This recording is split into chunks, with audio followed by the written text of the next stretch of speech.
Assalamualaikum warahmatullahi wabarakatuh. Perkenalkan, nama saya Famundriyah Tami, saya dari kelas 3A.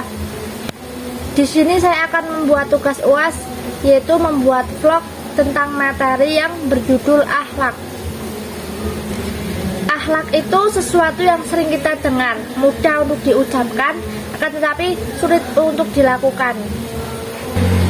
Akhlak tersendiri itu menurut bahasa Arab yaitu akhluk, yaitu tingkah laku atau perbuatan yang baik. Akhlak tersendiri masuk dalam kategori ilmu tasawuf. Contohnya yaitu sabar, tawaduk, amanah, mutmainnah, murojaah, muqabarah, ikhlas, dan lain-lain sebagainya. Akhlak itu kan perbuatan atau tingkah laku yang baik. Jadi apa yang kita ucapkan itu harus baik, jangan kotor, dan apa yang kita lakukan itu pokoknya baik. Tangan kita untuk sesuatu yang baik, kaki kita untuk melangkah yang baik, mulut kita untuk berbicara yang baik, dan pikiran kita untuk berpikir yang baik. Dan kebanyakan orang awam itu akan menyebutnya bahwa seseorang yang tidak sesuai perbuatan baik itu akan mengeklaim bahwa orang tersebut tidak punya akhlak. Dan amal ilmu itu harus didasari dengan akhlak yang baik.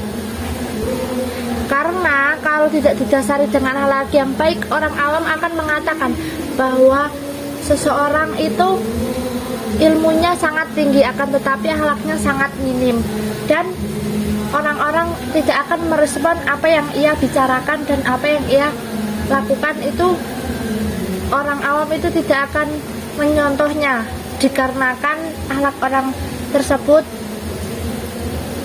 tidak baik. Seperti baginda Rasulullah Muhammad SAW, beliau itu sangatlah mempunyai akhlak yang baik. Dia pun menyontohkan yang baik juga. Dia menasihati juga, memperhatikan hal-hal yang baik juga, sehingga umat-umat muslim mempercayai beliau. Jadi kita sebagai orang mukmin, orang Islam, kita harus menyontohkan apa yang telah baginda Rasulullah ajarkan sejak dari dulu. Akhlak itu sangat-sangat penting, karena di era globalisasi zaman sekarang ini akhlak semakin menurun karena diimbangi dengan aplikasi-aplikasi yang sangat mengganggu pikiran kita. Apalagi anak di bawah usia tahun itu lebih baik jangan dikasih HP, karena di HP itu sangat berbahaya, karena di situ ada aplikasi misal kayak TikTok itu yang di dalam fiturnya itu tidak ada minimal umur berapa itu menonton, itu tidak ada. Begitupun YouTube, dan saya tidak akan menyebutkan aplikasi apa saja. Yang terpenting anak itu nggak boleh dibawain HP sebelum ia masuk ke umur yang sangat penting untuk membawa HP. Boleh saja membawa HP, akan tetapi kita mengupdate-nya itu untuk hal-hal yang baik. Maksudnya kita itu mengupdate aplikasi-aplikasi untuk anak-anak, semisal aplikasi mengaji, membaca, menulis. Pokoknya kita menginstal HP-nya itu diprogram untuk sesuatu yang baik, dan kita harus memantau anak itu main HP untuk apa saja. Itu adalah hal kecil, itu kan masih kecil, anak tersebut itu masih kecil membawa HP. Nanti kalau sudah ke jenjang besar, pendidikan karakter membawa HP itu akan terbawa, sehingga sangat diwaspadai bagi orang tua yang mengizinkan anaknya misal masih SD sudah membawa HP. Itu harus dipantau secara teliti, karena kita sebagai orang tua itu harus tegas. Itu termasuk akhlak yang sangat dasar ya. Kalau kita jabarkan banyak sekali, akhlak itu banyak sekali. Maka dari itu sebaiknya orang tua itu mengirimkan anaknya ke tempat menimba ilmu agama seperti pondok pesantren, TPQ atau madrasah. Sebagai orang tua itu jangan membiarkan anaknya itu tidak belajar agama sedikit pun, karena itu bisa mempergarui akhlak anak tersebut. Kemudian akhlak itu bukan keturunan atau bukan gen, akhlak itu didikan. Jadi kita sebagai orang tua harus mendidiknya dari kecil, karena akhlak tidak bisa, misalkan kita orang tua akhlaknya baik, kita sudah baik dari awal, dan anak tidak akan mengikuti orang tua, karena hal tersebut harus kita yang mendidiknya dari awal. Kita tidak boleh memanjakan anaknya. Kita harus rela dan benar-benar tegas dalam mendidik anak di zaman era globalisasi sekarang ini.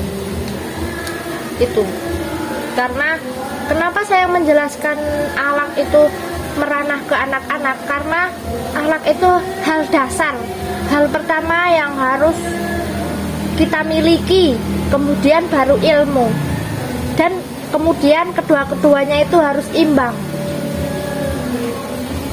Kemudian berakhlak kepada Allah. Kita harus melakukan kewajiban-kewajiban yang telah Allah perintahkan, misalnya itu sholat 5 waktu, puasa wajib, terus zakat, haji, itu harus kita lakukan. Dan di hati kita itu tidak ada kepaksaan. Di hati kita itu melakukannya secara tidak sadar. Maksudnya tidak sadar itu kita melakukannya emang itu benar-benar kita yang butuh, bukan karena kita takut kepada Allah, tapi itu emang benar-benar Allah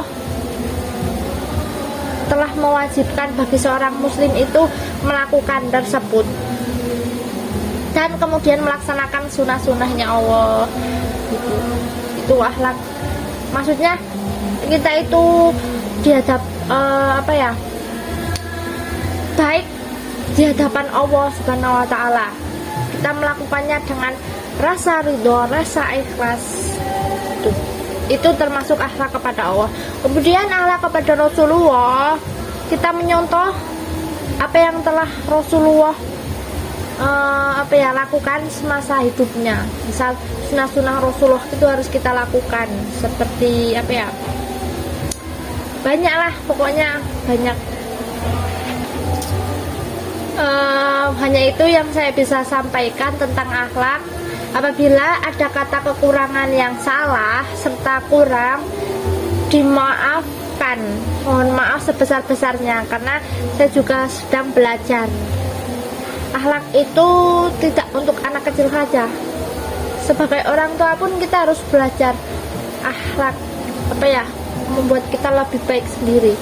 Karena memang di zaman era globalisasi sekarang ini memang sangat godaan itu sangat besar, sangat sulit.